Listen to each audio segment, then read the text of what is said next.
ಕೆಲವರು ಬಹಳ ಕ್ಯಾಲ್ಕುಲೇಟಿವ್ ಇರ್ತಾರೆ. ಎಲ್ಲದನ್ನು ಬರೀ ಹಣ ಮಾತ್ರ ಅಲ್ಲ, ಪ್ರತಿಯೊಂದನ್ನು ಅಳೆದು ಸುರಿದು ಮಾತಾಡ್ತಾರೆ. ಅವ್ರು ಮಾತಾಡುವಾಗ ಅದೊಂದು ಪಾಯಿಂಟ್ ಇದ್ದೇ ಇರುತ್ತೆ. ಅವರೆಲ್ಲರನ್ನೂ ಕೇಳೋದು, ಫಸ್ಟ್ ನೋಡಿದ ತಕ್ಷಣ ನೀವು ಹೇಗಿದ್ದೀರಾ ಏನು ಎಲ್ಲ ಏನಿಲ್ಲ, ನೀವು ಏನು ಮಾಡ್ಕೊಂಡಿದ್ದೀರಾ, ಕ್ಯಾಲ್ಕುಲೇಷನ್ನಲ್ಲಿ ನೀವು ಏನು ಮಾಡ್ಕೊಂಡಿದ್ದೀರಾ ಅಂತ ಕೇಳಿದ್ರೆ ಅವ್ರ ಕ್ಯಾಲ್ಕುಲೇಷನ್ನು ಅದ್ರ ಮೇಲೆ ಅವ್ರು ರೆಸ್ಪೆಕ್ಟ್ ಕೊಡೋದು. ನೀನೇನು ಕೆಲಸ ಮಾಡ್ತಾಯಿದ್ದೆ, ಏನು ಮಾಡ್ಕೊಂಡಿದ್ದೀಯ ಜೀವನೋಪಾಯಕ್ಕೆ, ಅದ್ರ ಮೇಲೆ ಅವರು ವಾಪಸ್ ಕೊಡೋದು ರೆಸ್ಪೆಕ್ಟು. ಅದರಿಂದ ರೆಸ್ಪೆಕ್ಟ್ ಕೊಡಬೇಕಾ ಬೇಡವಾ ಇವ್ರಿಗೆ ಅಂತ ಕ್ಯಾಲ್ಕುಲೇಷನ್. ಆಮೇಲೆ ನೆಕ್ಸ್ಟ್ ಕೇಳ್ತಾರೆ, ನಿಮ್ಮ ಮನೆ ಎಲ್ಲಿದ್ದೀರಾ ಅಂತ.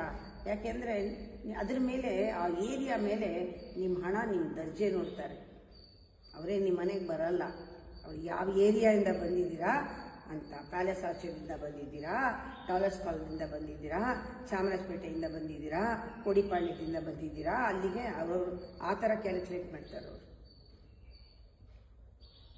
ಅದಕ್ಕೆ ಯಾವಾಗಲೂ ಕೆಲವು 3 ಜನ ಕುತ್ಕೊಂಡು ಊಟ ಮಾಡ್ತಿದ್ರೆ ಪ್ರೈವೇಟ್ ವಿಚಾರ ಮಾತಾಡಲೇಬಾರ್ದು.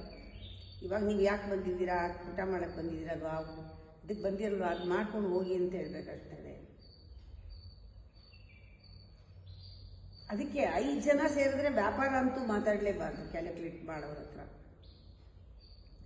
ನಾವು ತುಂಬ ಕ್ಲೋಸ್ ಆಗಿದ್ದರೆ ಅವ್ರಿಗೂ ತುಂಬ ಜನ ಕ್ಲೋಸ್ ಫ್ರೆಂಡ್ಸ್ ಇರ್ತಾರೆ.